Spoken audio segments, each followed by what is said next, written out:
여러분 안녕하십니까? 광주 MBC 뉴스투데이 시작합니다. 먼저 오늘의 주요 뉴스입니다. 태양광 등 재생에너지 규제 시행이 임박한 가운데 야당과 시민단체는 윤석열 정부가 문재인 정부가 추진한 에너지 정책에 힘을 빼기 위한 게 아닌지 의심하고 있습니다. 군수 재선거가 치러지는 영광에서 조국혁신당이 의원 전원이 참여하는 워크숍을 열었습니다. 조국 대표는 민주당을 향해 호남에서 고인물이라며 경쟁하겠다고 각을 세웠습니다. 국립아시아문화전당 미래상의 첫 번째 수상자인 김하영 작가의 전시가 ACC에서 열립니다. 제작 과정에 인공지능이 활용된 점이 눈에 띕니다. 장갑차와 자주포를 생산할 수 있는 우리나라의 첫 무기 생산 공장이 동맹국인 호주에 들어섰습니다. 정부가 9월 1일부터 시작하는 재생에너지 규제 정책에 지역사회에서 반발이 크다는 소식 전해드렸었죠. 민주당 등 야당과 시민단체들은 문재인 정부 때 추진했던 에너지 정책에 힘을 빼기 위한 게 아닌지 의심하고 있습니다. 정부는 정치적 의도는 없고 효율적인 에너지 생산과 수급을 위한 어쩔 수 없는 조치라며 반박하고 있습니다. 임지은 기자가 취재했습니다. 9월 1일부터 태양광과 풍력발전 등 재생에너지 사업을 시작하기가 매우 어려워집니다.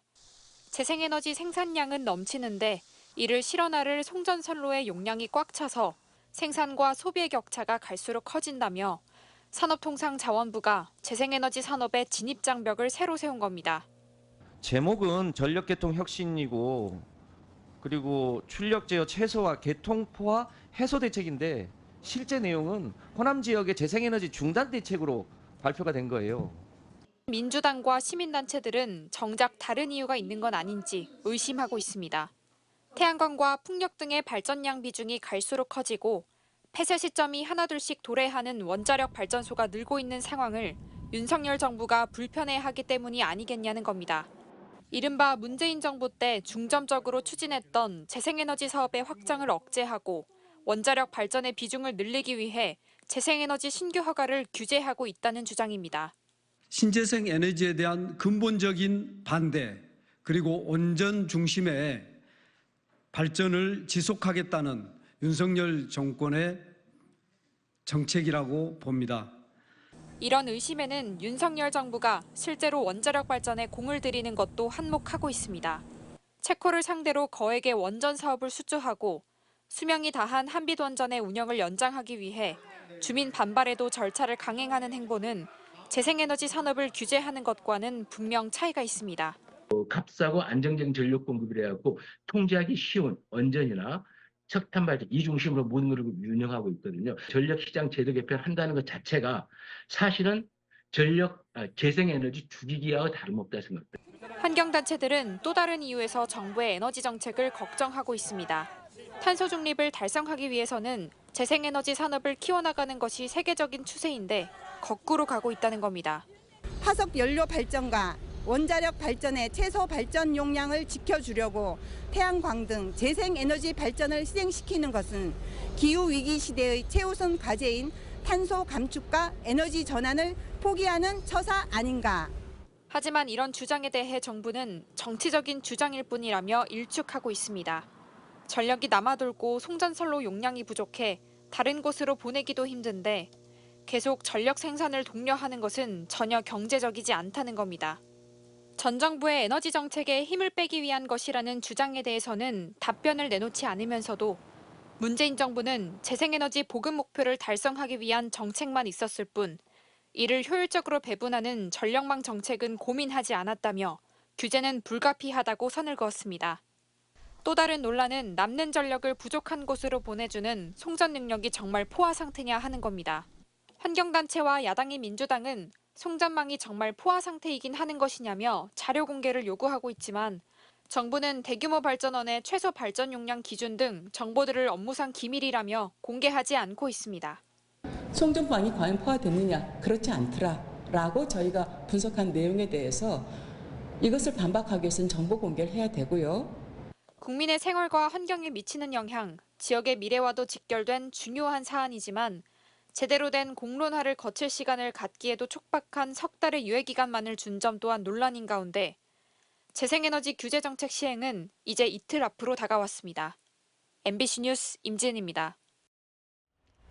아침 저녁으로 다소 선선한 기온이 맴돌긴 합니다만 열대야와 폭염은 지속되고 있습니다. 해안 도서 지역을 중심으로 밤사이 최저 기온 25도를 내내 웃돌았고요. 전남 해안 일부 지역을 중심으로 폭염주의보가 내려져 있지만 광주와 전남 대부분 지역에서 여전히 폭염 경보가 발효 중인 가운데 낮 동안 최고 체감온도 33도에서 35도 안팎에 머물겠습니다. 현재의 하늘 모습 보시면 깨끗한 하늘 드러나 있습니다. 오늘 소나기 소식마저 없는 가운데 대체로 맑은 날씨가 이어지겠고요. 다가오는 주말까지도 고기압의 영향으로 맑은 날씨는 계속되겠습니다. 광주의 현재 기온 24도 보이고 있고요. 한낮 기온 34도로 아침 기온과 낮 기온 모두 어제만큼이나 덥겠습니다. 날씨 정보였습니다. 조국 대표를 비롯한 조국혁신당 의원 전원이 군수 재선거가 치러지는 영광을 찾았습니다. 얼마 전 민주당의 호남 일당 독점을 향해 고인물은 썩는다고 발언한 조국 대표는 어제도 민주당과 정책으로 승부를 보겠다며 재차 각을 세웠습니다. 보도에 주현정 기자입니다. 조국혁신당의 조국 대표가 연일 호남의 틈새 민심을 공략하고 있습니다. 지난 월요일 최고위원회에서 호남을 독점하고도 지역 발전, 지역 정치를 책임지지 못하고 있다며 민주당을 고인물에 비유했는데 호남은 사실상 민주당 일당 독점 상태입니다. 고인물은 썩습니다. 흐르게 해야 합니다. 영광에서 치르는 워크숍을 위해 지역에 내려와서도 정치적 효능감을 언급하며 민주당을 재차 겨냥했습니다. 저희 후보와 또 저희 정책이 민주당 후보, 민주당 정책보다 더 낫다고 생각합니다. 그 정책 민주화 끝난 이 시점에서 지역 정치의 발전과 지역 균형 발전을 위해서 어떠한 지방 정치에서 어떤 구도가 좋은가에 대한 판단을 유권자들에게 물어야 한다고 생각합니다. 전의원 워크숍을 영광에서 갖는 것도 이번에 치러지는 영광군수 재선거에서 민주당과 제대로 붙어보겠다는 의지로 읽힙니다. 조국 대표는 호남 정치에서 민주당 독점 체제가 깨져야 정권 교체도 이룰 수 있다며 11.6 재선거에서의 조국혁신당 후보의 지지를 호소했습니다. 지난 총선 영광과 곡성에서 각각 39%대의 득표를 기록하며 민주당 주도의 비례연합정당인 더불어민주연합에 근소한 차로 뒤지는 데 그치는 성적을 냈다는 점에서 이번 재선거는 승산이 있을 것이라는 게 조국혁신당의 분석입니다. 새로운 군수를 뽑는 과정을 통해서 그 체계 자체를 완전히 새롭게 해서 지역의 경제 발전에도 보탬이 되고 주민들의 실질적 소득에 보탬이 될 수 있는 조국혁신당은 추석 전까지 영광과 곡성군수 후보 공천을 마무리하고 당력을 11.6 재선거에 올인한다는 계획입니다. 한편 민주당 역시 조국혁신당의 움직임에 예민하게 반응하고 있습니다. 박찬대 원내대표와 김민석 최고위원 등 민주당 지도부는 군수 재선거 운동이 한창인 영광을 찾아 흔들리는 지역 민심을 다잡을 계획입니다. 양당의 경쟁이 추석 밥상머리 의제에 오를 것으로 보여 추석 때까지 두 정당의 치열한 민심 잡기 경쟁은 계속될 전망입니다. MBC 뉴스 주현정입니다. 브로커를 통해 승진 청탁 뇌물을 받은 혐의로 기소된 현직 치안감이 실형을 선고받고 법정 구속됐습니다. 광주지법 형사 7단도 김소연 부장판사는 승진 청탁 뇌물을 받은 혐의로 기소된 김모 치안감에 대해 징역 1년 6개월과 벌금 2천만 원 등을 선고했습니다. 또 함께 기소된 승진 청탁자 50대 경감에게는 징역 8개월, 브로커 성모 씨에게는 징역 6개월 등을 각각 선고했습니다. 지난 2022년 초 광주경찰청장으로 재직 중이던 김 치안감은 브로커 성 씨로부터 1,000만 원을 받고 승진을 청탁받은 혐의로 기소됐습니다. 나주시의회 의원 10명이 서로 금품을 주고받은 혐의로 수사 대상에 올랐습니다. 전남경찰청에 따르면 이재남 나주시의회 의장을 포함한 의원 10명은 지난 6월 나주시의회 후반기 의장단 선거를 앞두고 금품을 주고받은 혐의를 받고 있습니다. 이들은 대부분 더불어민주당 소속으로 지방의원 10명이 무더기로 입건된 건 이례적인 일입니다. 선거 과정에서 뇌물이 오고 갔다는 첩보를 입수한 경찰은 한 달 전 이 사건을 정식 수사로 전환해 수사하고 있습니다. 이에 대해 해당 의원들은 혐의를 전면 부인하고 있습니다.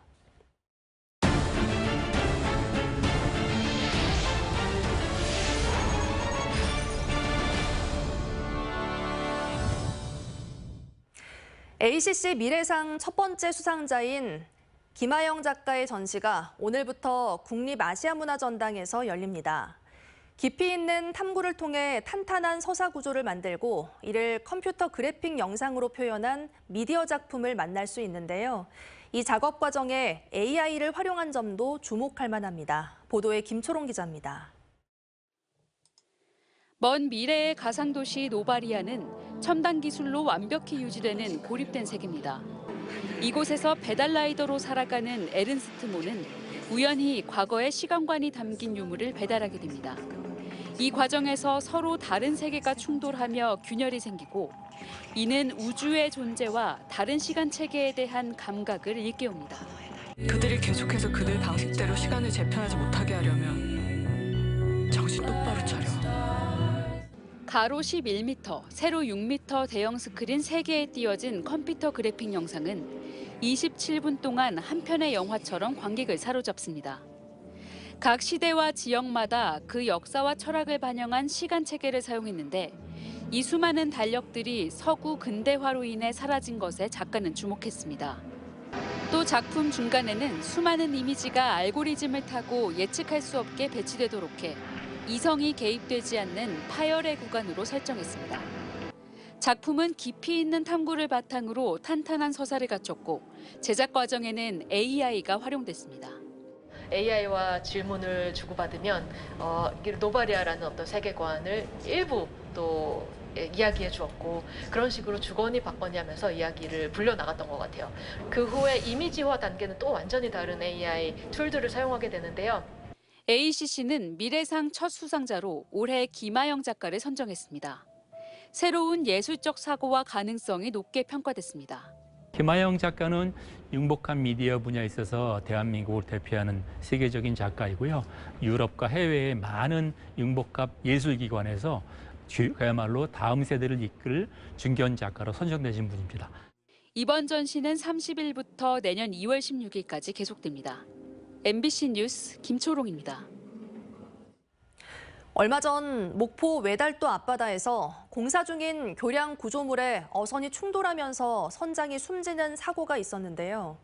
유족과 어민들은 위험물을 알리는 불빛조차 없는 등 현장의 안전 조치가 미흡해 예견된 사고였다고 입을 모으고 있습니다. 김규희 기자가 보도합니다. 깊은 밤 교량 구조물에 배가 얹혀 있습니다. 해경은 조타실에 부상자가 있는 것을 확인하고 구조 작업을 벌입니다.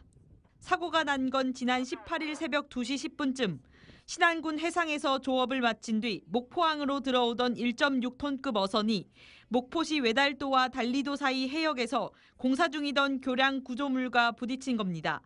이 사고로 60대 선장이 심정지 상태로 구조됐지만 결국 숨졌습니다. 사고 이후 현장에 가봤습니다. 불빛이라곤 등부표에 달린 전멸등이 전부, 사실상 항로 안내용이라 교량 구조물과는 200m가량 떨어져 있어 위험물 위치를 알리기에는 역부족입니다. 정작 사고 지점에는 경광등이 없어 야간 항해 시 충돌 사고 위험에 노출돼 있습니다. 특히 만조대에는 30m 높이의 교량 구조물에 26m가량까지 물이 차올라 야밤에는 사실상 거의 보이지 않게 됩니다. 사고 지점은 목포시가 관광객 유치를 위해 지난 2022년 사업비 150억 원을 투입해 발주한 보행연도교 개설공사 현장. 유족들은 발주처인 목포시의 안전조치 미흡으로 인한 사고였다며 분통을 터뜨리고 있습니다. 밤에 하신 분들한테는 조명이 너무 필수적인 건데 조명이 안 돼 있다는 거가 일단은 제일 문제잖아요. 그것만 아니었으면 저희 아빠가 사고 날 일은 없으니까. 어민들 역시 밤이나 새벽에는 공사 구조물이 보이지 않아 비슷한 사고가 반복됐다고 증언했습니다. 엄청 위험하죠, 거기가. 저 안개 한번 꼈을 때 거기서 멈춰서 한참 있다가 올랐어요. 아무것도 안 보이니까. 불이 하나도 없어요. 기존의 다른 배들도 거기서 사고 난 배들이 몇 차례 이제 공사 시작할 때 그런데 그 뒤로 저 불이 안 보여본 지가 오래됐어요. 지난 3년여 동안 서해에서 교량이나 공사 중 구조물 등의 충돌해 발생한 선박 사고는 모두 33건으로 6명이 숨지고 17명이 다쳤습니다. 해경은 목포시와 현장 공사 관계자 등을 상대로 안전조치 소홀 여부 등을 조사할 예정입니다. MBC 뉴스 김규희입니다. 글로컬 대학 30사업으로 추진하는 순천대학교의 첫 지산학 캠퍼스가 어제 문을 열었습니다. 고흥에 들어선 국립순천대 그린 스마트팜 캠퍼스와 우주항공 캠퍼스에서는 이번 2학기부터 정규 교과 과목 강의가 진행될 예정입니다. 최우식 기자의 보도입니다. 고흥 스마트팜 혁신밸리의 국립순천대학교 글로컬대학 지산학 캠퍼스가 처음으로 문을 열었습니다. 5년간 1,000억 원을 지원받아 순천대가 추진하는 5개 지산학 캠퍼스 가운데 그린 스마트팜 캠퍼스가 첫 시범 운영을 시작한 겁니다. 그린 스마트팜, 애니메이션 문학 콘텐츠, 우주항공 첨단 소재를 대학 3대 특화 분야로 선정하였습니다. 이 특화 분야의 성공적 추진을 위해 5개 지산학 캠퍼스를 구축할 예정인데 그중 여기 고흥에서 그린 스마트팜 고흥 캠퍼스 개설기를 통해 그 시작을 알리게 된 것을 매우 기쁘게 생각합니다. 이번 2학기부터 원예학과 3, 4학년 학생들이 전공 필수 등 정규 교과 3과목의 강의를 진행합니다. 다음 달부터 순천대를 오가는 통학버스도 운행되고 단계적으로 강의도 확대될 예정입니다. 인근 드론센터에 들어설 우주항공 캠퍼스도 조만간 문을 엽니다. 기계우주항공공학부 4학년 학생들이 역시 2학기부터 수업을 듣습니다. 이들 고흥 캠퍼스는 지산학 협력을 통해 고흥 지역의 특화산업 분야에서 맞춤형 청년 인재를 양성하게 됩니다. 고흥군도 국립대 캠퍼스 설립을 환영하며 대학 발전 기금과 학생 정주 여건 제공, 양질의 일자리 창출 등 다각적인 지원 방안을 모색하고 있습니다. 이 지산학 캠퍼스가 전국의 모범 사례가 되도록 군수로서는 최선을 다해서 지원할 게 있으면 하겠다는 말씀을 드리겠습니다.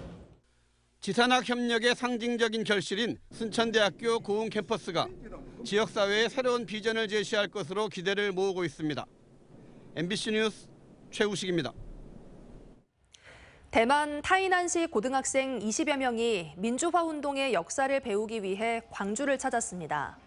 광주시 교육청의 5.18 민주화 운동 세계화 프로그램에 참여하는 대만 타이난시 고등학생들은 어제 국립 5.18 민주묘지를 참배하고 전일빌딩 245와 옛 전남도청 등 5.18 사적지를 방문했습니다. 모레까지 이어지는 세계화 프로그램을 통해 대만 학생들은 전남여고 학생들의 민주주의 수업에도 참여할 예정입니다. 대만도 지난 1947년 국민당 정부의 강경 진압으로 민간인 수만 명이 사망하는 2.28 사건을 겪는 등 광주와 비슷한 아픔을 공유하고 있습니다.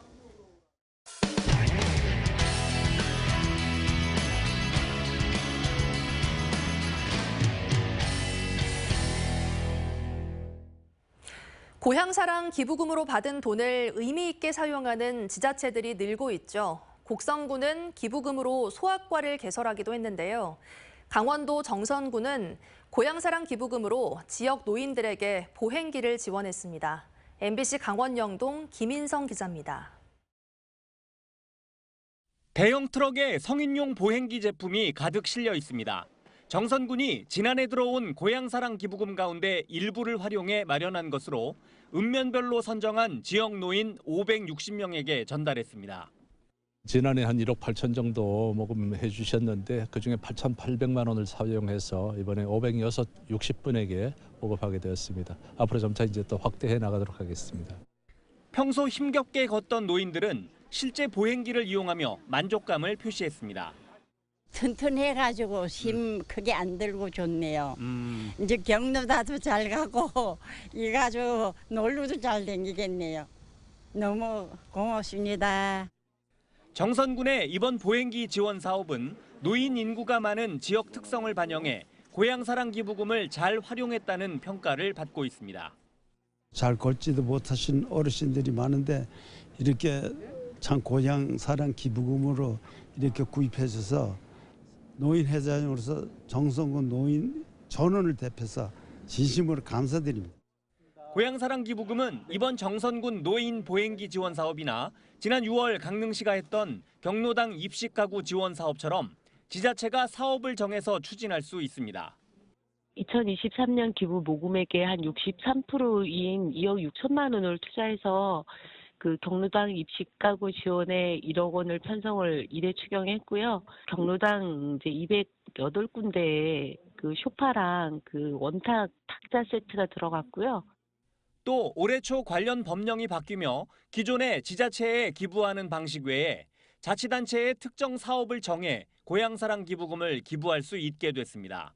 다만 아직은 도입 단계여서 전국 10여 개 지자체만 운영하고 있고 도내엔 아직 한 곳도 없습니다. 답례품에 대한 고민뿐 아니라 기부자의 마음을 사로잡을 다양한 사업을 발굴할 경우 고향사랑 기부금 제도 확산이 기대됩니다. MBC 뉴스 김인성입니다. 우리나라의 해외 첫 무기 생산 공장이 동맹국인 호주에 구축돼 내년부터 본격 생산에 들어갑니다. K9 자주포와 5세대 보병 전투 장갑차를 비롯해 다양한 무기체계 생산도 기대되는데요. 무엇보다 안보 동맹국을 중심으로 수출 전초기지 역할을 담당하게 될 것이란 분석입니다. MBC 경남 정영민 기자가 호주에서 보도합니다. 호주 지상군 얼룩무늬로 도색한 장갑차가 주행 트랙을 거침없이 내달립니다. 호주의 맹독성 거미 레드백의 이름을 따 우리 방산업체가 제작한 5세대 보병 전투 장갑차입니다.